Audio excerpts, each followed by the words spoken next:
to get phase 2, which is a permanent end of the war. Let me say it again, a permanent end of the war. There are a number of details to negotiate to move from phase 1 to phase 2, but the plan says if negotiations take longer than 6 weeks, the ceasefire will continue as long as the negotiations continue. I've spoken to the Emir of Kuwait and the President of Egypt, and we have pledged to make sure the negotiations will keep moving forward for as long as it takes. Then, when phase 2 begins, there will be an exchange for release of the remaining living hostages, including male soldiers, and all remaining Israeli forces will be withdrawn from Gaza, and the temporary ceasefire will become permanent. And finally, phase 3, any final remains of hostages who have been killed will be returned to their families, and a major reconstruction plan for Gaza will begin. This is the ceasefire agreement I introduced last spring. Today, Hamas and Israel have agreed to that ceasefire agreement and the whole ending the war. You know, those of you who have followed the negotiations can attest, the road to this deal has not been easy. I've worked in foreign policy for decades. This is one of the toughest negotiations I've ever experienced. And we reached this point because of the pressure that Israel built on Hamas, backed by the United States. Hamas's longtime leader, Sinwar, was killed. Hamas's strongest supporter, Iran, launched attacks on Israel. And those attacks failed after my administration organized a coalition of nations to stop them. And after I ordered the U.S. ships and planes to come to Israel's defense, we also shaped Israel's strong and calibrated response, destroying Iran's air defenses, but avoiding an escalatory cycle of an all-out war. The United States also organized a coalition of 20 countries to stand up to attacks by the Houthis, including their missile attacks in Israel. Then, Hezbollah, another of Hamas's strongest backers, was significantly weakened on the battlefield, and its leadership was destroyed. With our support, Israel negotiated a ceasefire with them, and after that, Lebanon finally elected a new president who's not beholden to Hezbollah, and he can begin a new chapter for the Lebanese people. All told, these developments in the region, which the United States helped to shape, changed the equation. And so now, the terror network that once protected and sustained Hamas is far weaker. Iran is weaker. Iran is weaker than it's been in decades. Hezbollah is badly degraded. And after more than 15 months of war, Hamas's senior leaders are dead. Thousands of Hamas fighters are dead. And the military formations have been destroyed. With nowhere to turn, Hamas finally agreed to releasing hostages. You know, there was no other way for this war to end than with a hostage deal. And I'm deeply satisfied this day has finally come, for the sake of the people of Israel and the families waiting in agony, and for the sake of the innocent people in Gaza who suffered unimaginable devastation because of the war. The Palestinian people have gone through hell.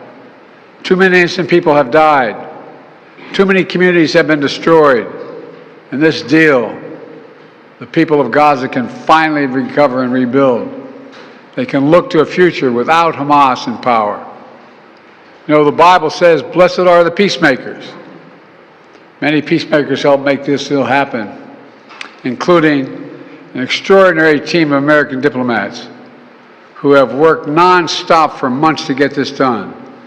Secretary Blinken led the effort.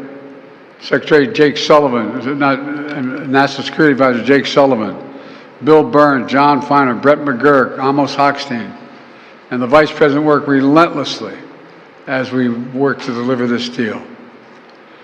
I'd also note this deal was developed and negotiated under my administration, but its terms will be implemented, for the most part, by the next administration.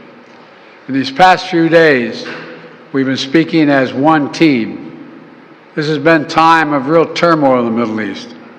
But as I prepare to leave office, our friends are strong, our enemies are weak, and there's a genuine opportunities for a new future.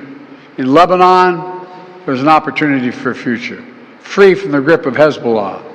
In Syria, a future free from the tyranny of Assad. And for the Palestinian people, a credible pathway to a state of their own. And for the region, a future of normalization, integration of Israel and all its Arab neighbors, including Saudi Arabia. At the G20 in Delhi in September 23, I rallied key countries behind a vision of an economic corridor from India across the Middle East to Europe. That vision can now become a reality. There are risks as well, including ISIS and Iran, even in a badly weakened state. But we're handing off to the next team a real opportunity for a better future for the Middle East. I hope they will take it. Let me close with this.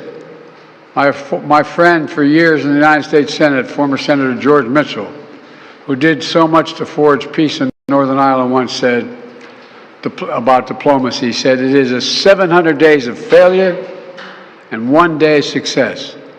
700 days of failure and 1 day of success. Well, we've had many difficult days since Hamas began its terrible war. We've encountered roadblocks and setbacks. We've not given up. And now, after more than 400 days of struggle, a day of success has arrived. God bless all the hostages and their families. May God protect the troops of all those who work for peace. Mr. President, how do you see the future of Gaza now? As you were saying, the implementation of this deal will be in the hands of the next administration, and basically they will shape the future of Gaza. So how do you see this future? And also, how much credit do you give to the Trump team for this deal? Trump is already taking credit for it. Well, you know, this is the exact framework of the deal I proposed back in May. Exact. And we got the world to endorse it. Secondly, it's America's support for Israel that helped them badly weaken Hamas and its backers and create the conditions for this deal. And thirdly, I knew this deal would have to be implemented by the next team, so I told my team to coordinate closely with the incoming team to make sure we're all speaking with the same voice, because that's what American presidents do. Thank you. In the, how many Americans will be released when the hostages are being released? All the exact detail of how many people are being held, how many bodies will be returned and less, will all be forthcoming. All of it, all of it. Thank you. Will hold. I'm confident. Thank you. Looks credit for this, Mr. President, you or Trump? Is that a joke? Oh, thank you.